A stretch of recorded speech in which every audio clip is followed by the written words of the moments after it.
Assalamualaikum warahmatullahi wabarakatuh. Selamat sore pemirsa, jumpa lagi dalam acara Bistik, bincang asik tentang ilmu kesehatan bersama saya Wida Nurul Isna. Hari ini kita akan membahas tentang kanker payudara.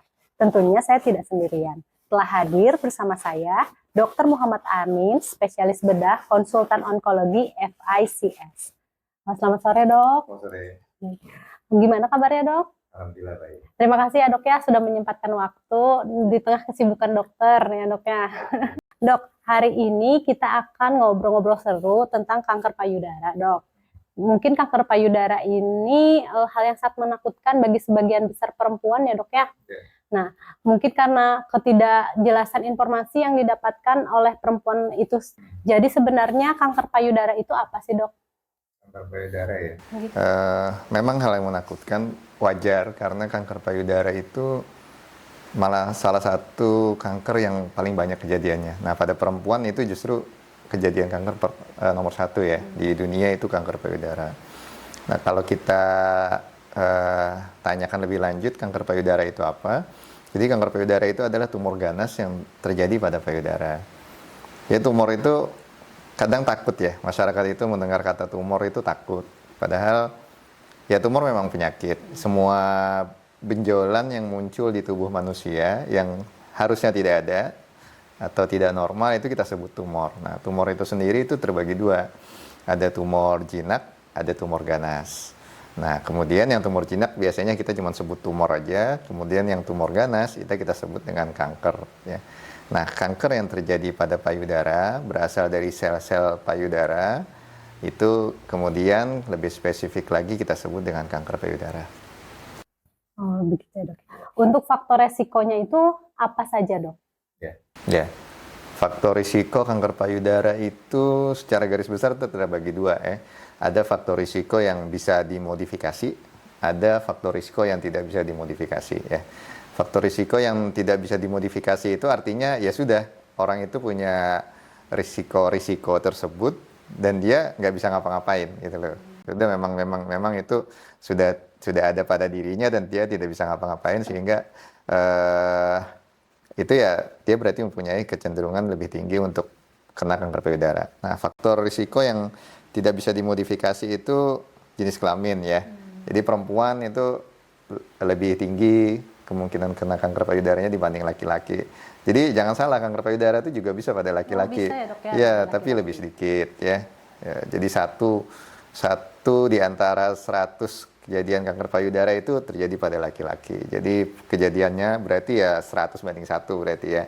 100 perempuan, 1 laki-laki. Jadi kanker payudara bisa pada laki-laki tapi jarang. Sehingga perempuan itu salah satu faktor risiko kena kanker payudara ya. Kemudian yang kedua umur. Ya, betul. Umur semakin tua, kalau misalnya terjadi tumor pada payudara, maka faktor itu menjadi faktor risiko untuk kejadian kanker payudara.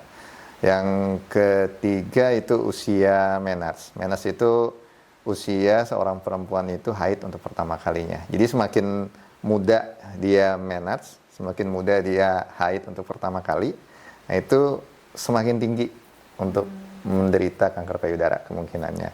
Nah, kemudian selanjutnya juga usia menopause. Itu kebalikannya dari menarche. Kalau menarche itu semakin muda, semakin tinggi faktor risiko untuk terkena kanker payudara. Kalau menopause itu semakin tua orang perempuan itu mengalami menopause, dia terkena kanker payudara risikonya makin tinggi ya. Kemudian yang ada faktor risiko yang bisa dimodifikasi. Faktor risiko yang bisa dimodifikasi ini biasanya berhubungan dengan lifestyle ya, berhubungan dengan gaya hidup. Misalnya obesitas itu salah satu faktor risiko ya. Kemudian usia melahirkan pertama kali, nah, itu kan sebenarnya bisa dimodifikasi ya. Kita bisa mengatur usia kehamilan. Terus yang kedua penggunaan hormonal untuk pengobatan atau untuk KB. Nah, itu faktor risiko untuk terjadinya kanker payudara, dan itu semua bisa dimodifikasi sebenarnya ya. Masih banyak yang lain cuman secara garis besar ya, seperti itu. Nah dok, tadi kan disinggung ya dok ya, kalau misalnya semakin tua usia wanita itu semakin beresiko dia terkena kanker payudara. Itu kenapa demikian dok? Sebenarnya Eh, spesifiknya tuh bukan begitu. Jadi bukan. semakin tua usia perempuan, kalau dia mengalami tumor pada payudaranya, maka risiko kanker risiko tumor itu adalah suatu kanker itu semakin tinggi. Nah, jadi begitu. Kalau misalnya ada tumor payudara yang ditemukan pada perempuan yang berusia 25 tahun, nah itu tentu berbeda dengan tumor payudara yang ditemukan pada perempuan yang berusia 45 tahun misalnya. Sehingga risiko pada yang 45 tahun itu lebih tinggi itu kemungkinan suatu kanker payudara dibandingkan yang 25 tahun itu suatu kanker payudara. Seperti itu ya dok ya.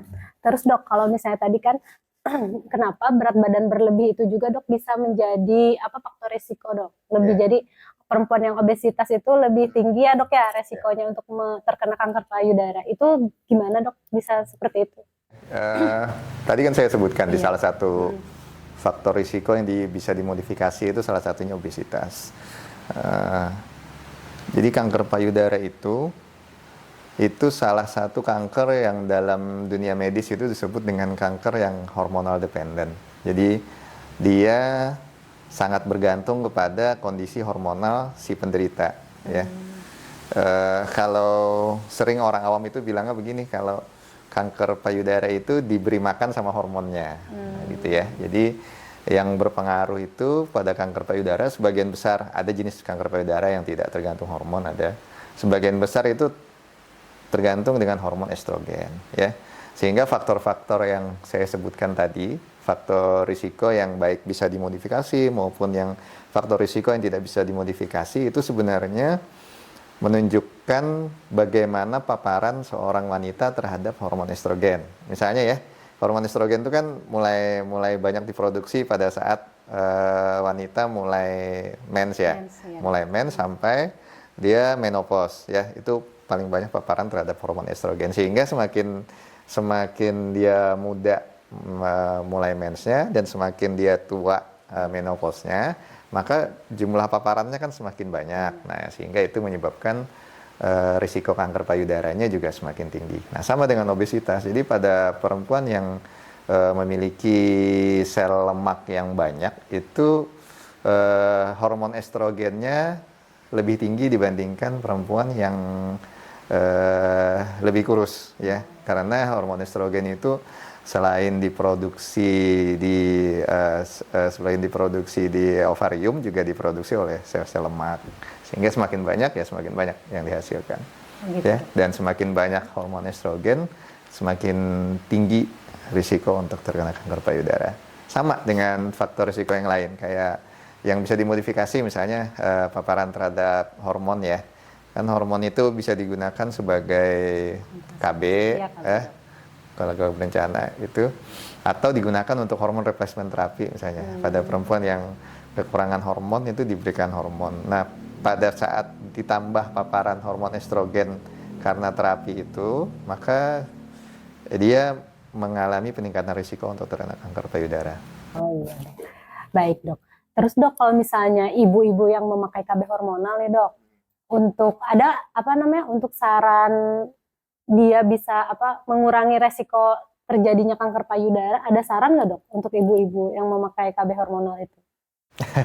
Sebenarnya itu yang lebih ahli untuk menjelaskan mengenai penggunaan kontrasepsi, dokter obstetri ginekologi ya. Cuman kalau dari sudut pandang saya sebagai dokter bedah onkologi, tentu kalau kita kepingin mengurangi risiko terhadap terjadinya kanker payudara, semua faktor risiko harus dikurangi, termasuk paparan terhadap hormon dari luar yang eksternal, ya, termasuk obat-obatan kontrasepsi yang hormonal itu tadi, ya.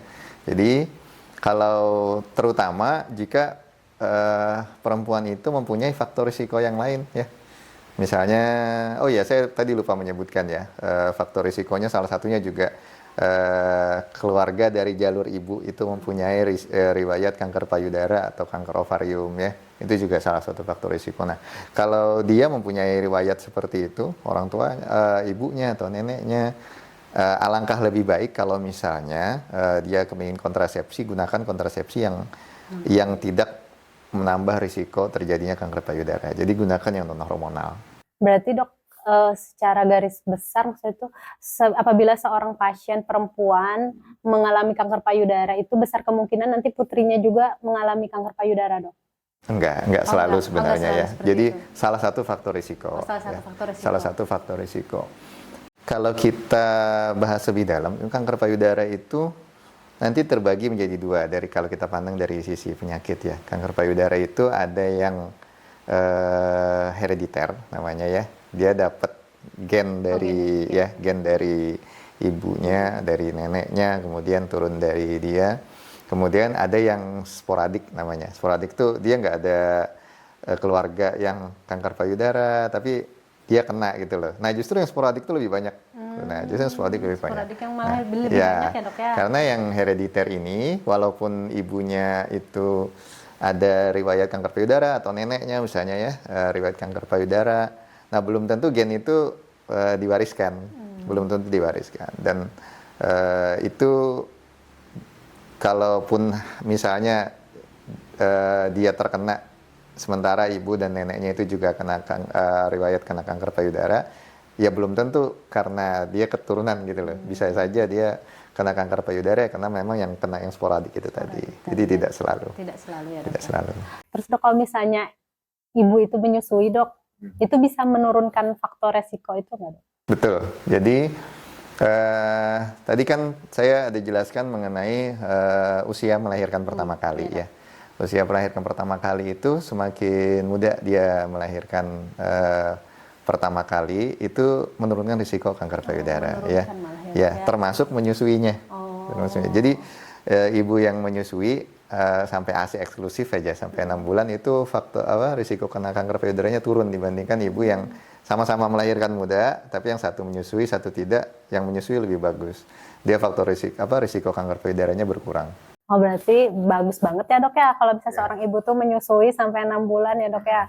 Lalu dok gitu, kalau misalnya ukuran payudara dok, itu ada berpengaruh lah dok. Misalnya yang satu misalnya ukuran payudaranya lebih besar, itu lebih besar juga kemungkinan untuk terkena kanker payudaranya. Itu bisa jadi faktor resiko juga nggak dok? Ukuran payudara tidak sih ya. Tidak, ya dok. Cuman biasanya kan ukuran payudara itu walaupun tidak selalu ya, ukuran payudara itu biasanya kan berbanding lurus dengan kandungan lemak, kandungan lemak perempuan. Jadi misalnya seorang perempuan lebih gemuk, biasanya payudaranya kan lebih besar. Jadi sebenarnya bukan berdasarkan ukuran payudaranya ya, bukan berdasarkan ukuran payudaranya, tetapi berdasarkan dari kandungan lemak secara keseluruhan. Memang ada beberapa penelitian yang menyebutkan bahwa payudara yang lebih padat, bukan lebih besar, lebih padat ya, ya, beberapa lebih padat itu tapi tidak dimasukkan dalam satu faktor risiko, tetapi dia kalau terkena kanker payudara itu lebih sulit dideteksi ya kalau pada payudara yang lebih padat ya. Ya wajar sih ya kalau lebih padat itu kan dalam melakukan pemeriksaan misalnya perempuan itu sadari dia lebih sulit memastikan ada benjolan atau tidak, sehingga lebih sulit dideteksi pada perempuan yang lebih padat payudaranya.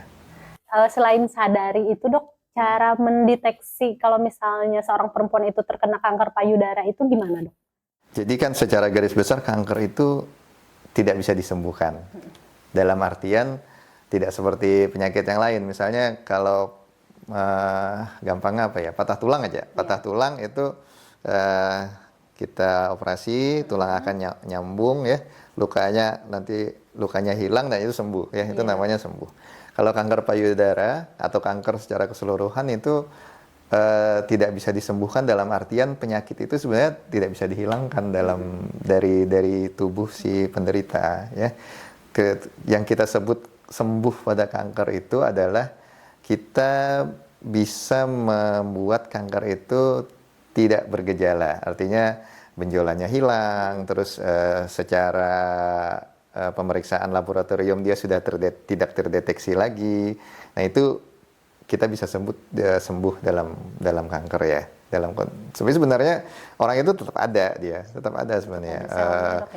Sel kanker ya ada. Jadi kanker itu kita melawan diri kita sendiri sebenarnya. Dia berasal dari tubuh kita sendiri yang berubah selnya. Jadi tidak bisa disembuhkan. Itu yang pertama. Ya. Terus yang kedua, kanker payudara terutama ya. Kanker payudara itu sangat bergantung, yang kita sebut sembuh dalam kanker itu bergantung sekali dengan pada stadium apa kanker itu ditemukan oleh dokter, didiagnosis oleh dokter ya. Jadi stadium kanker itu ada 4. 1, 2, 3, 4. Makin tinggi angkanya makin berat penyakitnya ya. Dan makin tinggi angkanya, makin tinggi stadiumnya, itu berarti kemungkinan sembuhnya semakin kecil. Di stadium 1 itu bisa sampai hampir 100% bisa sembuh, 98% bisa sembuh ya. Nanti sampai ke stadium 4 itu cuma sisa 15%-an untuk bisa disembuhkan ya. Nah, apa perannya sadari itu tadi? Jadi perannya sadari itu sebenarnya bukan untuk menyembuhkan, tapi itu tadi saya bilang untuk menemukan kanker sedini mungkin, sehingga kita tidak ketemu di stadium 3, kita tidak ketemu di stadium 4. Kalau bisa kita sebelum stadium 1 itu ada sebenarnya stadium itu sudah ketemu ya, sehingga kemungkinan sembuhnya semakin besar. Sadari itu paling penting ya. Jadi kalau penanganan kanker itu apa sebenarnya penanganan kanker yang paling penting? Apakah dokter bedah onkologi dengan kemampuannya untuk mengobati kanker? Bukan. Justru kanker payudara itu yang paling penting berperan itu adalah si perempuan itu sendiri ya, pencegahan kanker payudara itu. Jadi menemukan segala kelainan pada payudaranya sedini mungkin. Nah, itulah fungsinya sadari ya. Nanti apakah ada yang lain yang harus diperiksakan, itu nanti tergantung dari sadari itu tadi. Sadari itu kita kerjakan setiap bulan, paling cepat 1 minggu setelah selesai menstruasi. Karena 1 minggu setelah selesai menstruasi, karena pada saat itu payudara itu paling lembek. Nah, kalau kita, saya kan nggak menstruasi.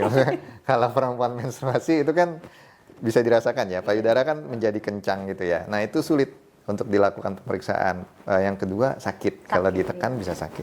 Nah, kalau 1 minggu setelah menstruasi dia akan menjadi lembek dan tidak sakit. Karena kita pada waktu sadari itu benar-benar meraba seluruh bagian payudara untuk melihat ada tidak perubahan ya. Makanya kita harus perempuan harus melakukan secara rutin. Pokoknya begitu perempuan sudah menstruasi, dia harus rutin setiap bulan. Karena justru yang tahu perubahannya itu bukan dokter. Yang tahu perubahan pada payudaranya itu perempuan itu sendiri ya. Jadi dia bulan kemarin tuh kok nggak ada, harusnya bulan kemarin ini ada benjolan di atas ini. Nggak ada sama sekali bulan kemarin. Kenapa bulan ini kok ada kayak kecil gitu ya. Nah itu dia sendiri yang tahu. Nah tujuannya itu menemukan kelainan sedini mungkin. Begitu dia menemukan pada saat sadari, maka harus melangkah ke tahap selanjutnya, yaitu dilakukan sadanis namanya, pemeriksaan payudara klinis. Nah itu pemeriksaan payudara, tapi dilakukan oleh tenaga kesehatan. Bisa bidan, bisa perawat, bisa dokter ya. Jadi ceritanya nih si tenaga kesehatan ini mengkonfirmasi, betul nggak yang dirasakan masalah oleh pasien, oleh si wanita ini, betul-betul suatu masalah. Nanti begitu dari pemeriksaan payudara klinis, sadanis itu tadi benar, terkonfirmasi bahwa itu suatu kelainan, nanti dia akan anjurkan untuk ke dokter bedah atau ke dokter bedah onkologi. Di sana nanti ya banyak ya pemeriksaan yang dilanjutkan, terutama pemeriksaan penunjang. Bisa dilakukan nanti USG, kemudian kalau tersedia fasilitasnya dilakukan mamografi, kemudian atau mungkin kalau sudah sangat mencurigakan ya dilakukan biopsi. Itu pemeriksaan lanjutan. Tapi yang saya tekankan sekali lagi sadari ya. Iya dok. Nah dok, kalau misalnya pas lagi sadari nih, terus kondisi payudara seperti apa yang harus dicermati selain benjolan tadi dok? Ya, keluhan yang paling sering ya membuat perempuan datang ke dokter bedah onkologi itu untuk masalah payudara itu memang benjolan ya. Benjolan. Tapi sebenarnya itu tadi saya bilang kenapa harus rutin setiap bulan itu, karena perempuan itu sendiri yang tahu bahwa ada sesuatu yang terjadi pada payudaranya ya. Kalau kita bicara secara klinis, nanti yang paling sering ditemukan kelainan itu satu benjolan, terus yang kedua nipple discharge namanya. Jadi keluar cairan dari puting payudara ya. Ya cairan. Kalau misalnya orang menyusui keluar cairan air susu, nah itu kan normal berarti ya. Tapi kalau misalnya tidak menyusui keluar cairan air susu misalnya itu tidak normal berarti kan, apalagi keluar cairannya berupa darah atau cairan kehitaman, nah itu tentu tidak normal, itu suatu kelainan. Terus yang ketiga, perubahan pada kulit payudara. Kulit payudara menjadi beda kanan dan kiri. Yang satu yang merasa ada masalah itu terasa menebal. Kalau di buku-buku itu disebutkan seperti kulit jeruk misalnya ya, seperti kulit jeruk Bali itu, keras, kemudian ada bintik-bintiknya. Itu kemudian ada luka. Tidak karena tekanan dari luar. Misalnya kalau luka karena tergesek sesuatu ya bukan berarti ya, itu karena ada sesuatunya. Tapi ini tiba-tiba muncul luka di kulit payudara, nah itu juga satu kelainan ya. Nah semua kondisi itu kalau misalnya ditemukan berarti ada masalah pada payudara kita. Jadi setelah sadari, lanjut ke tenaga kesehatan untuk dilakukan sadanis. Terus dok, kalau misalnya tadi kan disinggung juga kalau lifestyle juga itu yang mempengaruhi ya dok ya. Untuk pencegahannya sendiri tuh pola makan berpengaruh nggak dok? Kalau kita masukkan di daftar yang bisa dimodifikasi itu tadi ya pola makan itu mungkin berpengaruh terhadap kondisi misalnya menyebabkan kegemukan ya.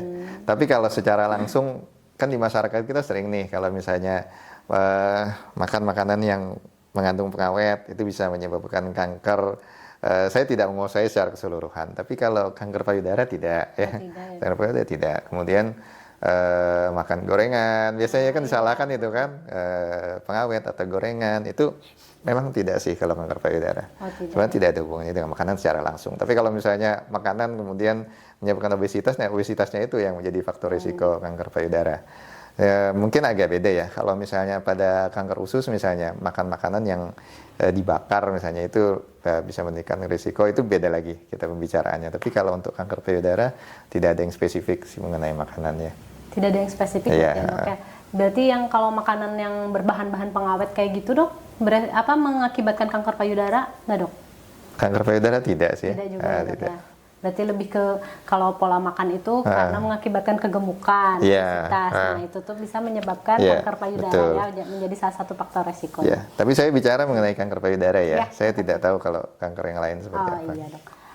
Dok, kalau misalnya dia tuh pasiennya tuh sudah terdeteksi kanker payudara nih dok nih, itu perlu kemoterapi nggak dok? Kalau misalnya sudah stadium 3 atau 4 tuh dok? Nah itu, kanker payudara itu terapinya itu banyak ya, banyak. Yang terutama itu memang pembedahan, terapinya pembedahan itu yang utama justru. Terus yang kedua itu kemoterapi. Yang ketiga ada namanya terapi hormon ya, kemudian ada terapi target, sekarang itu banyak sekali terapinya. Kemudian imunoterapi, terapi imun, dan radioterapi, banyak kan ya. Itu tidak semua harus dikerjakan, jadi itu yang nanti menentukan apakah satu pasien itu harus di kemoterapi atau tidak, apakah seorang pasien harus dilakukan terapi hormonal atau tidak, itu nanti dokter bedah onkologinya yang menentukan ya. Tetapi apakah pasti kemoterapi? Belum tentu. Belum tentu. Ya, belum tentu. Ya, tergantung nanti banyak sekali penyebab pertimbangannya oleh dokter itu. Tapi memang secara garis besar ada 5 tadi saya sebutkan ya untuk terapi kanker payudara itu. Bisa jarang sih satu. Biasanya kombinasi, tapi tidak selalu semuanya. Kombinasi ya dok ya, nggak bisa satu aja kemoterapi, nggak bisa. Terus dok, sebenarnya sih yang menakutkannya itu kalau misalnya terkena kanker payudara itu banyaknya perempuan yang sugestinya itu kalau misalnya terkena kanker payudaranya diangkat katanya nah dok. Selain misalnya diangkat payudaranya, ada nggak dok alternatif lain? Nah itu ya, itu juga sebenarnya salah satu pertimbangan kenapa kita harus menemukan kanker payudara itu sedini mungkin ya. Kalau misal kita bisa menemukan kanker payudara itu pada stadium yang dini, maka kemungkinan kita untuk mempertahankan payudara itu lebih besar. Jadi kanker payudara itu tidak mesti payudaranya diangkat, tidak mesti. Tapi ya harus melihat kondisi macam-macam ya, kondisi penyakitnya, kondisi payudaranya, kondisi ibunya secara umum, kemudian jenis kankernya. Kanker itu kan macam-macam ya. Kanker payudara itu juga macam-macam, ada macam-macam lagi. Iya, banyak sekali. Nah, itu kalau misalnya kita bisa temukan kanker payudara misalnya stadium 1, kanker payudaranya masih kecil, kita bisa tidak angkat payudaranya. Jadi cuma diangkat bagian kankernya saja. Nah, terus sebenarnya sekarang itu teknik dalam bidang kedokteran itu sangat berkembang pesat ya. Bahkan pada kanker payudara yang sudah tidak mungkin untuk dipertahankan lagi pun payudaranya, kita bisa buat lagi payudara. Oh, bisa. Iya, ya. Bisa jadi malah lebih bagus daripada payudara sebenarnya.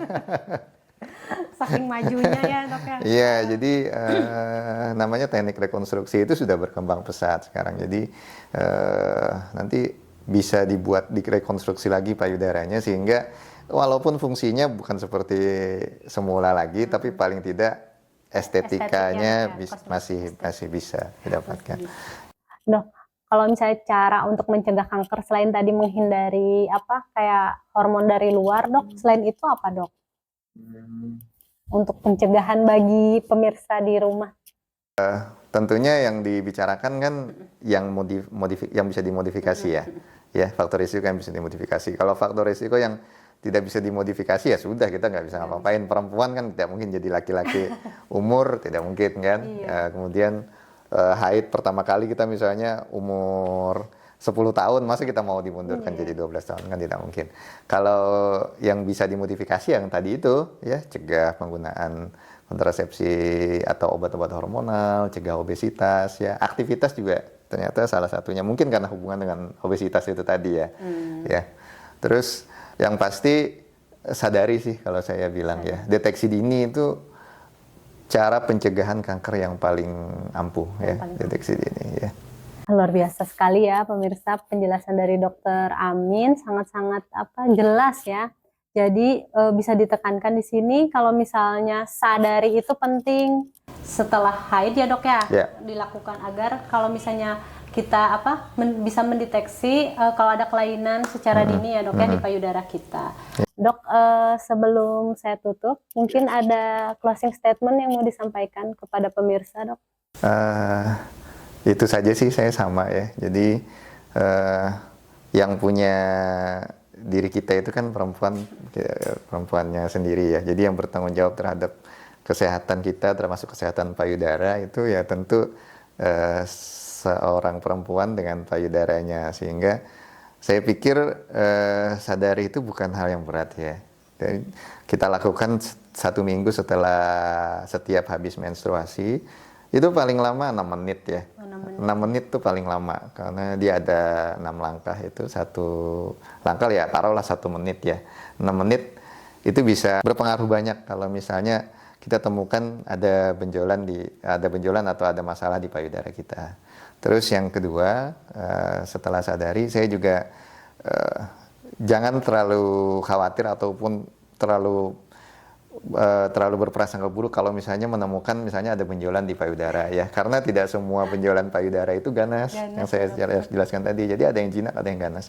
Kalau yang jinak ya tidak seperti kanker, dia lebih mudah penanganannya dan itu untuk tubuh sebenarnya tidak berbahaya ya untuk kalau benjolan jinak ya. Terus apa lagi ya, kalau misalnya akhirnya toh kita didiagnosis dengan kanker payudara. Kanker payudara ini karena dia nomor 1 ya di dunia, kanker pada perempuan nomor 1 ya. Jadi perkembangan pengobatannya itu sudah sangat maju. Sudah sangat maju. Jadi apakah nanti harus kemoterapi? Saya pikir ya itulah, masyarakat kita biasanya lebih takut sama kemoterapi daripada kankernya sendiri ya. Lebih takut dengan kemoterapi daripada kankernya sendiri. Padahal itu adalah salah satu metode pengobatan yang mau tidak mau harus dilakukan dalam rangkaian pengobatan kanker payudara ya. Kemoterapi, kemudian banyak pengobatan yang lain ya, yang memang mungkin kelihatannya efek sampingnya cukup luar biasa ya, tapi rata-rata itu efek samping kayak kemoterapi itu reversible, artinya dia akan kembali setelah selesai melakukan pengobatan. Dan banyak pengobatan lain yang sekarang sudah dikembangkan sehingga bukan alternatif sih, cuman itu akan menambah efektivitas pengobatan yang kita lakukan ya. Jadi kanker payudara itu bisa diobati ya. Terima kasih banyak dok atas ilmunya, mudah-mudahan bisa menambah informasi dan wawasan ya para pemirsa di rumah. Baik pemirsa, kita telah sampai di akhir sesi. Terima kasih atas segala perhatiannya. Jangan lupa like dan subscribe bistik_official_id. Sampai jumpa di sesi selanjutnya. Wabillahi taufiq wal hidayah. Wassalamualaikum warahmatullahi wabarakatuh.